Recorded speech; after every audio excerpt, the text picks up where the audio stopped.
Supreme court ने cipher case के गुब्बारे से हवा निकाल दी। साबिक वज़ीर-ए-आज़म के वकील सलमान सफदर ने बानी पीटीआई की जमानत मंजूर होने के बाद कहा, अदालत उज़्मा के ऑब्जर्वेशन के बाद मातहत अदालत में केस साबित करना इस्तग़ासा के लिए मुश्किल हो गया। हुकूमत को साबिक सरबराह तहरीक इंसाफ के खिलाफ नया मुकदमा ढूंढने का मशवरा भी दे दिया।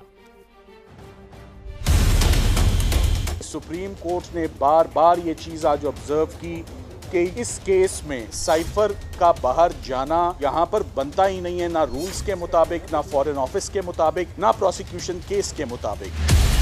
साइफर केस की हवा निकल चुकी है, एक बात का बतंगड़ बनाया गया और आज साइफर केस अपने अंजाम को पहुँच गया। बेहतर ये होगा कि अब वो किसी और केस की तरफ रुख करें, जो कि एक ट्रेंड चल रहा है अनफॉर्चुनेटली, एक के बाद एक मुकदमा। जब तमाम मुकदमात ख़त्म हो गए, दहशत गर्दी के, कत्ल के, सेडिशन के, म्यूटनी के, तो उसके बाद फिर रुख फाइनली साइफर के मुकदमे की तरफ किया गया। मगर एंड में कमज़ोर केस एक्सपोज होता ही होता है, it's a matter of when. तो आज फाइनली सुप्रीम कोर्ट में ये केस बुरी तरह से एक्सपोज हो गया है।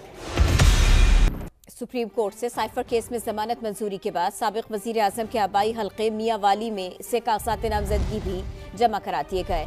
बानी तहरीक इंसाफ NA नवासी से इलेक्शन लड़ेंगे। मजमूई तौर पर NA नवासी के लिए 8 जबकि NA 90 के लिए 3 उम्मीदवारों ने कागजात नामजदगी जमा कराए। सुप्रीम कोर्ट ने साइफर केस के गुब्बारे से हवा निकाल दी। साबिक वज़ीर-ए-आज़म के वकील सलमान सफदर ने बानी पीटीआई की जमानत मंजूर होने के बाद कहा, अदालत उज़्मा के ऑब्जर्वेशन के बाद मातहत अदालत में केस साबित करना इस्तग़ासा के लिए मुश्किल हो गया। हुकूमत को साबिक सरबराह तहरीक इंसाफ के खिलाफ नया मुकदमा ढूंढने का मशवरा भी दे दिया। सुप्रीम कोर्ट ने बार बार ये चीज़ आज ऑब्जर्व की कि इस केस में साइफर का बाहर जाना यहाँ पर बनता ही नहीं है, ना रूल्स के मुताबिक, ना फॉरेन ऑफिस के मुताबिक, ना प्रोसिक्यूशन केस के मुताबिक। साइफर केस की हवा निकल चुकी है, एक बात का बतंगड़ बनाया गया और आज साइफर केस अपने अंजाम को पहुँच गया। बेहतर ये होगा कि अब वो किसी और केस की तरफ रुख करें, जो कि एक ट्रेंड चल रहा है अनफॉर्चुनेटली, एक के बाद एक मुकदमा।